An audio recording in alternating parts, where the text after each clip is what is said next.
जब नाम का सिमरन भजन करते करते रस आ गया तो समझो कि बेड़ा पार ही है। अमृत में राम नाम स्वाद दोष सम सुरति सुधा के, कम शेष समधर वसुधा के। जीव का कल्याण हो जाए तो इससे ऊंची कोई गति नहीं है। ऐसी जो श्रेष्ठ गति मुक्ति है तो उसको सुरति कहते हैं। परम सिद्धि भी वही है जो इस नाम से प्राप्त हो जाती है। स्वाद दोष सम, अमृत स्वाद और तृप्ति के समान राम नाम है। जैसे भोजन किया जाता है तो उसमें बढ़िया रस आता है और भोजन करने के बाद में तृप्ति और संतोष होता है, और ऐसे ही ये राम नाम सुगति और सुधा के स्वाद और दोष यानी तृप्ति के समान है। मानो रा मधुरिया और मैं संतोष। रा कहते ही मुख खुल जाता है और मैं कहते ही बंद हो जाता है। भोजन करते समय मुख खुलता है और तृप्ति हो जाने पर मुख बंद हो जाता है। इसी प्रकार रा और मैं अमृत के स्वाद और तृप्ति के समान है। भोजन की प्रक्रिया के लिए जीभ पर रस लेकर तालू पर लगाने से पता चलता है कि उसमें रस कैसा है, स्वाद कैसा है। यहाँ से रस लिया जाता है, वहाँ से ही रै का उच्चारण होता है। रै कहने में सुधा का स्वाद आता है और मैं कहने में तृप्ति हो जाती है। राम राम ऐसा कहते हुए एक बहुत विलक्षण रस आता है और इससे सदा के लिए तृप्ति हो जाती है। नाम में रस आने पर फिर दूसरे रसों की जरूरत नहीं रहती, और जिनको भगवान नाम में रस आने लगता है तो फिर उनकी इस संसार के विषय से रुचि हट जाती है। और जब तक संसार के विषय में रुचि रहती है तो तब तक भगवान नाम में रस नहीं आता, और जब भगवान के नाम में रस आना शुरू हो जाता है तो फिर सभी के सभी रस फीके हो जाते हैं। संत महात्मा जी फरमाते हैं कि यदि राम नाम मीठा लगता है तो फिर सभी के सभी रस फीके हो जाते हैं। भोजन के 6 रस होते हैं, कवि के 9 रस होते हैं, ये सब फीके हो जाते हैं क्योंकि ये सब बाहरी रस हैं। उत्पन्न और नष्ट होने वाले पदार्थों से मिलने वाला रस निरसता है, बदल जाता है। इस संसार में जितने भी रस हैं तो वह विषय और इंद्रियों के संबंध से होने वाले हैं। वह शुरू में तो अमृत के समान लगते हैं मगर उनका परिणाम में जहर की तरह होते हैं। इस तरह विचार ना करके मनुष्य विषयों में फंस जाता है, और जो विचारवान सात्विक पुरुष होते हैं तो वो पहले परिणाम की तरफ देखते हैं कि मैं जो कार्य करने जा रहा हूं तो इसका परिणाम क्या होगा। वह पहले ये देखते हैं और फिर इसलिए वह फंसते नहीं हैं। इसीलिए साध संगत जी, ये बातें ऐसे ही सिर्फ कहने सुनने के लिए नहीं है, ये समझने की हैं और फिर समझकर अमल में लाने की हैं। इसलिए व्यक्ति को सोच समझकर काम करना चाहिए। विचार पूर्वक काम करने वाले को परिणाम में कभी कष्ट नहीं उठाना पड़ता। बिना विचारे जो करे 100 पाछे पछताए, काज बिगड़े अपना जग में होत हंसाए। जग में होत हंसाए चित्त में चैन ना पावे, राग रंग सन मानता तारी के मन नहीं भावे। कह गिरधर कवि गए, कर्म गति टरे न टारे। खटकत हो ही माही, करे जो बिना विचारे। इसलिए बिना विचार किए अगर किसी काम को करते हो तो फिर आगे दुख पाना पड़ता है और फिर वह बात हृदय में भी खटकती रहती है। मनुष्य अपने स्वार्थ और अभिमान का त्याग कर दे और दूसरों के हित के लिए, दूसरों की भलाई के लिए काम करे तो फिर उसका जीवन सफल हो जाए। सात्विक वृत्तियों की मुख्यता रखकर अर्थात विचार पूर्वक प्रत्येक कार्य करना चाहिए। लोग भोजन करते हैं तो दुख, शोक और रोग देने वाले राजसी भोजन में पीड़ित होते हैं, जानबूझकर कुपथ कर लेते हैं, छोटे से जीव के टुकड़े के वश में होकर 3.5 हाथ के शरीर का नुकसान कर लेते हैं। और अगर विवेक होता तो शरीर का नाश क्यों करते। इतना ही नहीं, अभक्षण करके नरकों की तैयारी कर लेते हैं। तो राम नाम की महिमा करते हुए संत महात्मा जी फरमाते हैं, सुगति रूपी जो सुधा है तो ये सदा के लिए तृप्त करने वाली है, सदा के लिए लाभ हो जाए और फिर जिस लाभ के बाद में कोई लाभ बाकी ही ना रह जाए, जहां पर कोई दुख पहुंच ही नहीं सकता। ऐसे महान आनंद को प्राप्त करने वाली जो श्रेष्ठ गति है तो उसका रस राम नाम का जप करने से आता है। और फिर जो राम नाम से तृप्त हो जाते हैं तो फिर वह इस संसारिक भोगों में फंसते नहीं हैं और फिर उनको कहने की जरूरत नहीं पड़ती कि पाप अन्याय मत करो। उन्हें सब पता चल जाता है, क्योंकि फिर तो उनकी पाप और अन्याय में रुचि रहेगी नहीं। और जो परमात्मा की भक्ति नहीं करते, जिनको भगवान नाम का रस नहीं मिला है, तो वो तो केवल धन इकट्ठा करने में और धन दौलत इकट्ठा करने में ही लगे रहते हैं।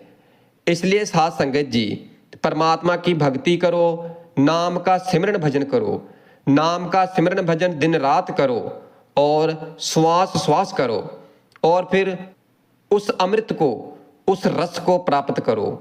जो अमृत मीठा है, अति पवित्र है, इसमें तलीन हो जाओ, रात दिन ही इसमें लग जाओ और फिर अपने आप ही पाप अन्याय छूट जाएंगे।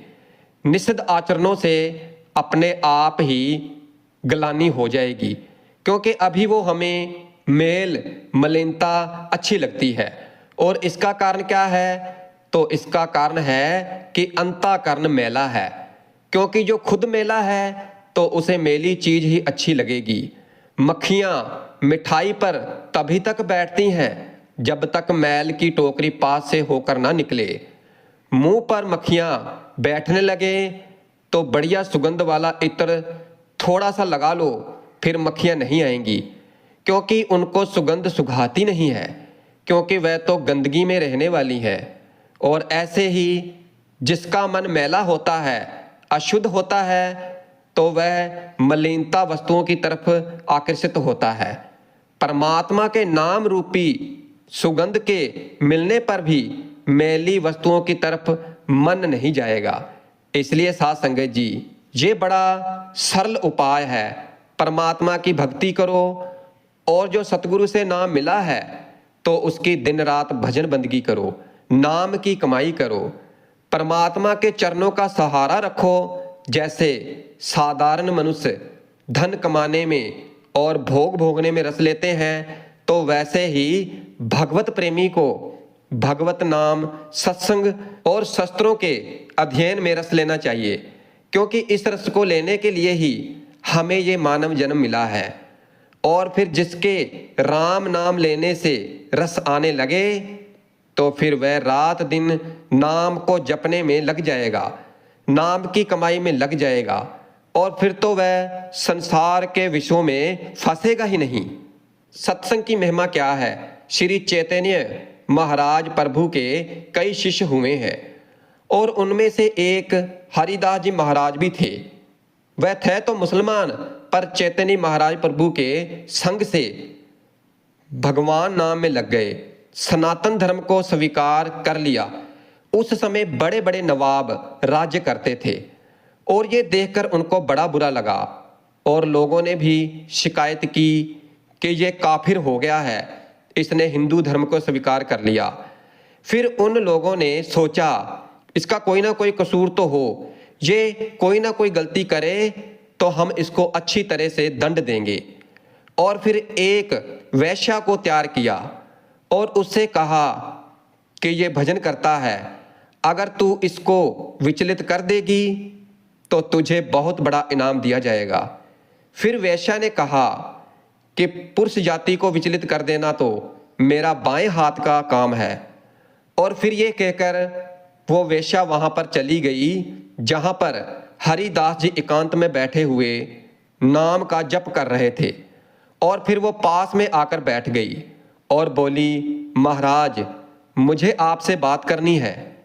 फिर हरिदास जी बोले कि मुझे अभी फुर्सत नहीं है, और ऐसा कहकर भजन में लग गए। और ऐसे उन्होंने उसे मौका दिया ही नहीं। 3 दिन हो गए, अपना भोजन कर लेते और फिर नाम के सिमरन भजन में लग जाते। और ऐसे ही वेश्या को बैठे बैठे 3 दिन हो गए, मगर महाराज का उधर ख्याल ही नहीं गया। वो तो नाम में ही रस ले रहे थे। और फिर ये देखकर उस वेश्या का भी मन बदल गया कि मैं कितनी निकृष्ट और पतित हूँ। ये विचारा सच्चे हृदय से उस परमात्मा की भक्ति में लगा हुआ है, और मैं इसको विचलित करके इसको नरकों की ओर ले जाना चाहती हूँ, तो मेरी क्या दशा होगी। इतना भगवान नाम सुना, ऐसे विशुद्ध संत का संग हुआ, दर्शन हुए, और फिर वो रो पड़ी और बोली कि महाराज मेरी क्या दशा होगी, आप बताइए। और फिर जब महाराज ने ऐसा सुना तो वो बोले कि अब बोलो, अब फुर्सत है मुझे, क्या पूछना चाहती हो। फिर वो कहने लगी कि महाराज मेरा कल्याण कैसे होगा। मेरी ऐसी खोटी बुद्धि है कि जो आप जैसे परमात्मा की भक्ति में लगे हुए को भी नरक में ले जाने का विचार कर रही थी। मैं आपको पथ भ्रष्ट करने के लिए आई थी, क्योंकि नवाब ने मुझे से कहा था कि तू इसको विचलित कर दे तो तुझे बड़ा इनाम मिलेगा। मेरी क्या दशा होगी महाराज। और फिर उसकी बात सुनकर उन्होंने कहा कि तुम परमात्मा की भक्ति करो, नाम को जपो। फिर वो बोली कि महाराज अब तो मेरा मन भजन करने को ही करता है, और भविष्य में कोई भी पाप नहीं करूंगी, कभी नहीं करूंगी। और फिर हरिदास जी ने उसको नामदान दे दिया और कहा कि यहाँ पर बैठ जाओ और नाम का सिमरन भजन करो। और फिर उसे वहाँ पर बैठा दिया और फिर वो नाम का जप करने में लग गई। और फिर हरिदास जी ने सोचा कि यहाँ मेरे रहने पर नवाब को दुख होता है, तो मैं इस स्थान को छोड़कर कहीं और चला जाता हूँ। और फिर एकांत में 2-3 दिन तक वैश्या बैठी रही। फिर भी हरिदास जी का मन नहीं भटका। इसमें कारण क्या था? इसका कारण था कि जो राम नाम का रस था तो वो भीतर में आ गया, और फिर बाकी क्या रह जाता है।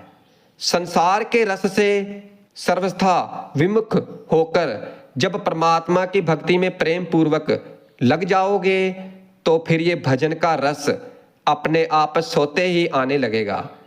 इसलिए नाम का जप करो, नाम का सिमरन भजन दिन रात करो।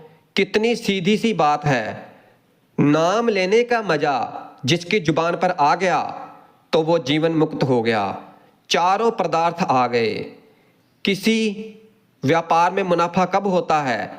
जब वह बहुत सस्ते में खरीदा जाए और फिर जब उसका भाव बहुत महंगा हो जाए तब उसे बेचा जाए, तो तब उससे मुनाफा होता है। नाम का सिमरन भजन करने से सतयुग में जितना समय लगता था तो उतना ही समय अब कलयुग में लगता है। पूंजी उतनी ही खर्च होगी और भाव होगा कलयुग के बाजार के अनुसार। जितना सस्ता मिलता है और जितना मुनाफा होता है इसमें, क्योंकि कलयुग में नाम की महिमा विशेष है।